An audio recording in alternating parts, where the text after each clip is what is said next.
father and Molly Winthrop, that's her father was Abe Washilsky. When they were 16 years old, you know, they wanted to get out of Russia. Things were very bad there. So I guess they bribed the man at the border, and they came to New York. Couldn't speak English, and then he went to work in one of those factories. What did they used to call them? This a sweatshop? Yeah, a sweatshop. Is this your father? Yeah, my father. What year was this? I really can't remember that. Many, many years ago. In the 1800s? Well, more. Let's see, my dad. What year were you born? I was born. I'm 89. I was born in 1903. Mm-hmm. Yeah, that'd be right. Mm-hmm. And what's your birthday? my birthday is March 10th. March Mm-hmm. 10th. Yeah, I celebrate my 89th birthday. And so my father went to work in the sweatshop. So what did he know about sewing up a sleeve? They told him to sew in the sleeve or sew up the sleeve. You know what he did? He went and sewed it up at the bottom. So you know they didn't keep. But how they wandered around from one place to another and finally came to Cannes, I think it's a miracle. It really is. What country was he from originally? Dubrovnik. Now you know they talk about Dubrovnik, but I don't know if that's the same section or not. Mm-hmm. But that's pretty close. Unless they didn't pronounce it correctly. I want you to know I used to work for my dad. He was in the scrap iron business, and that was many, many, many years ago. Mm-hmm. Because Uncle Doc and I, it'll be 55 years that we're married. He had an envelope addressed Max Dubrovnik, Canton, Ohio, and our maiden name was B-O-B-R-O-F. Mm-hmm. Now, can you figure that out? Mm-mm. Uh-oh. And I saw that. It isn't something that I was told. And not too long ago, Susan and Jimmy were at a party, and Susan called me. And the Wolkoff boys were there. They're married now. They're in their 50s and maybe older. And they were telling the story, how they called my father the Kenton of Columbus. Because he was instrumental, and Molly Winthrop's father, too, were instrumental in bringing the family to America. How did the family come to America? Well, through my father and Abe Washilsky. How they wandered around, I don't know. Why did they decide to come to America? Oh, because things were terrible in Russia. Uh-huh. Oh, terrible. What year did they come over? Do you know? Oh, no, but it's been a long time. Yeah. And then my father took out citizenship papers. I think you had to be a citizen in the United States for at least 5 years before you could live in the United States about 5 years before you could become a citizen. And my dad, he said, he went to the courthouse, and he didn't know very many people. He saw some farmer there, and that farmer overheard the conversation, who had never seen my father before. He said to the clerk that was taking care of my dad, he says, "Oh, I've known this man for years." Mm-hmm. And then he said he used to sell needle and thread, and let's see how it was. You know, the word Schneider in English means tailor. And he was supposed to deliver some needles and pins and stuff like that, and he couldn't remember the name. He met a farmer, a German farmer, and he could see my father did not know the English language too well, but he was a German. So, yeah, he said to my father, now that was pretty clever. He said, was the name Schneider? And he said, no, I don't think so. He says, in English, the name Schneider means tailor. He says, was the name Taylor? He said, yeah. And yet they managed. But I tell you something, my dad, after we were born, for 5 of us girls, he had a young man come to the house who was working his way through the highest state at college to become a dermatologist. It took him years because he would work a year and go to school a year. And I remember he'd come and teach my dad how to read better and write. And the 5 of us little girls, we'd be under the table while I'd give him lessons. But when we go to hear a lecture, and we came home, you know what the first thing my dad would ask? What? Did he speak a pure English? See, to him, his aspiration to speak a pure English. Yeah, both my mother and father had a great respect for people who spoke a pure English. Now, Florence, what kind of changes have you seen in America over the last 89 years? Well, what changes he saw? No, what changes have you seen in America? Oh, of course. I don't know, that's a hard question. That is a difficult question. Just the changes which you see today, in the past few years. Haven't you seen a lot of changes? Yeah. Yeah, so we saw them, maybe not as advanced. For instance, I remember when we were young children, we had a coal stove. We didn't have a furnace, and used to bring in the coal in a bucket. And then, like my mother, now we have electric iron, And that time they had the stove, used to break up the coal in smaller pieces, put it inside, and heat the iron on the coal stove. And then at my time, they didn't have truck. My dad had a barn that had 3 horses. By the way, one of the horses' name was Charlie. And then you later married a Charlie. Yeah. Hey, and then when we had one horse named Dick and one Topsy. We have an incredible memory. That must have been 60, 70 years ago. Longer than that. 70 or 80 years ago that you had these horses. And then we had a fire in the barn. Horses, when the firemen would take them out of the barn, they would run right back into the fire. Boy. And then my father used to go out in the country to peddle. And they'd be gone 2 or 3 weeks, like the road from North Canton. That town was called New Berlin. Then during the war, they changed it to North Canton. There were no roads. They'd be gone 2, 3, 4 weeks. So my mother said, just mention it one time. My father was a very generous person. That, we 5 girls drink a lot of milk. So guess what? He came home with a cow.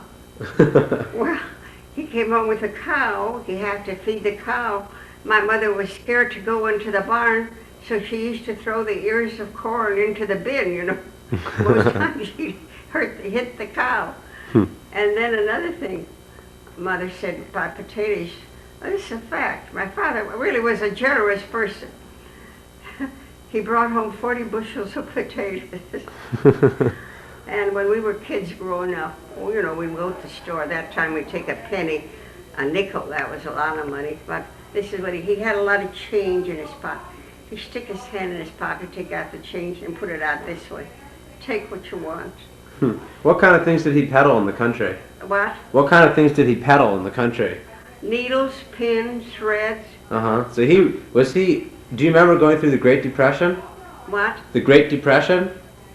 I didn't hear you. The Great Depression? Oh my, listen, I was working for my father during one of the depressions. And my father, that took a lot out of him. Yeah. He bought 100 ton of new copper. And the market kept falling. And I was a witness to it. He kept calling that he wanted to sell. Oh yes, and he had a warehouse, nice warehouse. He had a nice office too. And he unloaded 100 ton of copper in his warehouse. And the market started to drop.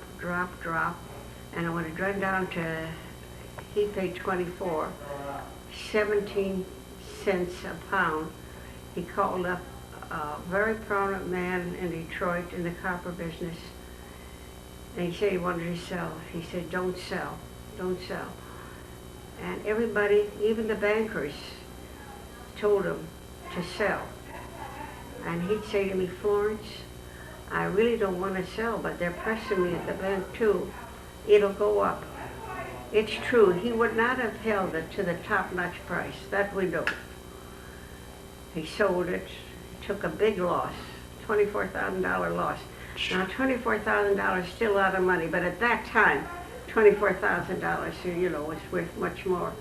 And he sold it. The market kept going up and up. It's true, he would not have held it to the top-notch price. It went up to 48 cents a pound. That took a lot out of him.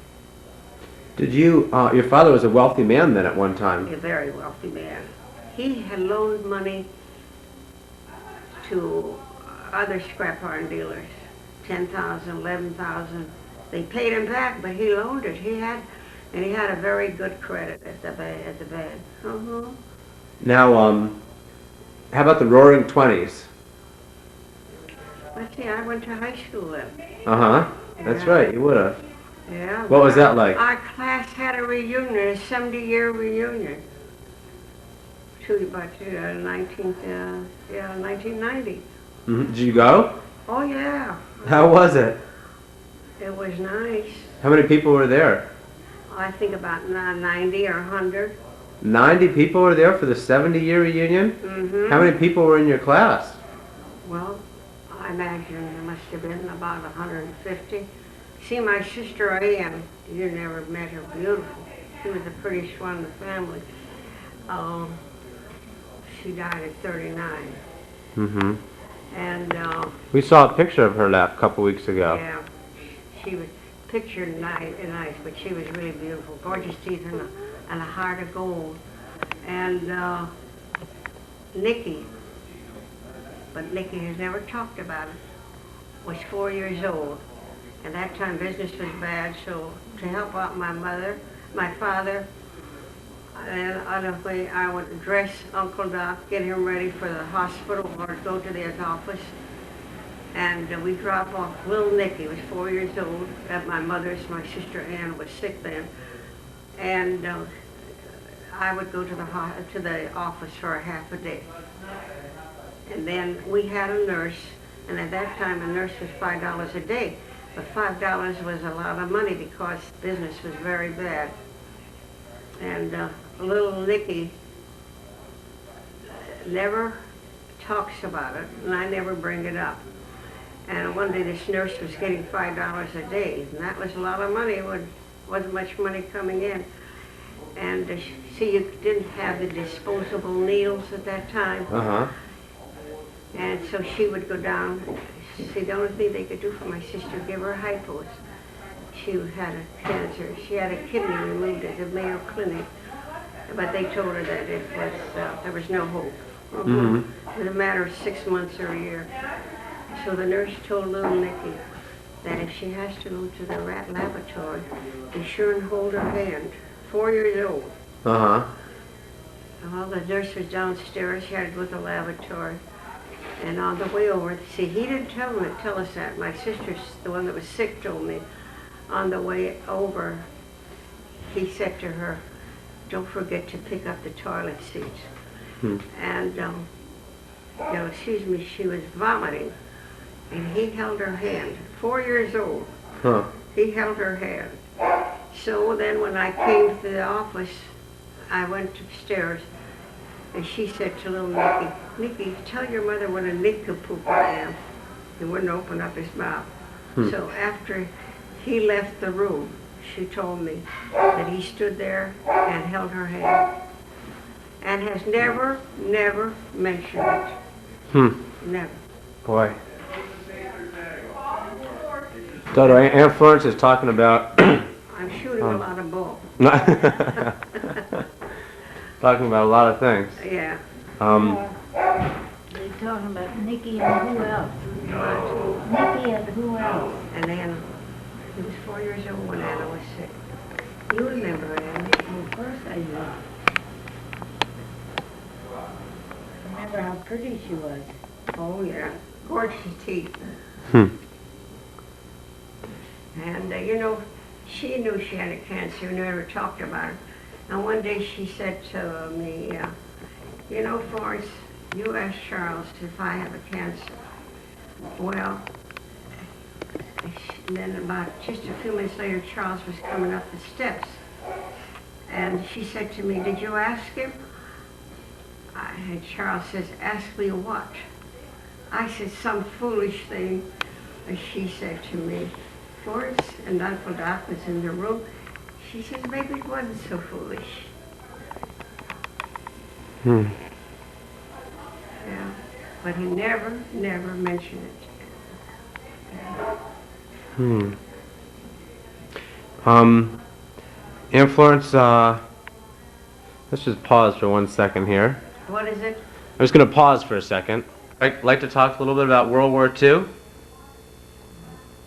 What things you remember with the country, or Vietnam, those kind of things? What was going on in our country at that time? Yeah, I was around. I've been around a long time. I can't, you know, any specifics. Let's say, fortunately, didn't have anybody in the immediate family. I had one of my friend's brother was killed. In which war? World War II? I think in World War II, yeah. And you know, they were the family friends of my parents too. And just my father said to me one time, Florence, call up, you know, Mrs. Cohen and ask what she hears from her son. I very innocently, you know, went to the telephone and she said, why, Florence, did you hear something? I says, no, I didn't hear something. My dad just wanted to know if you heard from him. I think it wasn't 2 or 3 months later, he was killed. He was the only Jewish fellow. Yeah. And I remember, since I'm not important, but I remember they were in the fish business, and he delivered the fish to my mother at that time. And then my mother had a meat grinder. You could use it for fish or for meat. And he saw it on the table. And he worked for his mother and father, and he said to my mother, I'm going to buy one for my mother. Aunt Florence, what, not to interrupt you, but No, that's what, good. what lessons or what wisdom would you like to pass on to someone watching this tape in the future from your 89 years of experience? What things have you learned and that you'd like to be able to pass on? I like a saying that I read a long time ago. To err is human, to forgive is divine. That's a good one. Do you like that? Mm-hmm. I remember, I used to read a lot, but I remember reading that, and that made an indelible imprint on my mind. I like that saying. That's a good one. Or I tell you what, when I was in the 2nd grade, I remember in a spelling book, lost somewhere between sunrise and sunset. 60 golden minutes set with 60 diamonds. No reward is offered because it is lost forever. Isn't that good? Yeah. And that was in the spelling book. Yeah. That was a long time ago. Oh, was that a long time ago? Huh. But this I don't want recorded. I'll never forget. It was in English class. And the teacher was asking different pupils to read something in history. And I wasn't paying attention. And she called on me. I was, you know, off guard. I wasn't prepared. And I came across the philosopher Socrates. Guess what I said? What? Socrates. Well, I was so embarrassed. Or like in the 3rd or 4th grade, the teacher said, name and noun that forms its plural by adding the S. I says, molasses. She says, what's the singular? I couldn't think of anything. I said, molasses. I said it distinctly, though. So some people probably thought you knew what you're talking about. Yeah. Oh, yeah. Oh, yeah. And then this is, I never was good in acting. I can't be what I'm not. You know what I mean? Mm-hmm. I remember Grandma, right, you know, Seal, and my sister Sadie.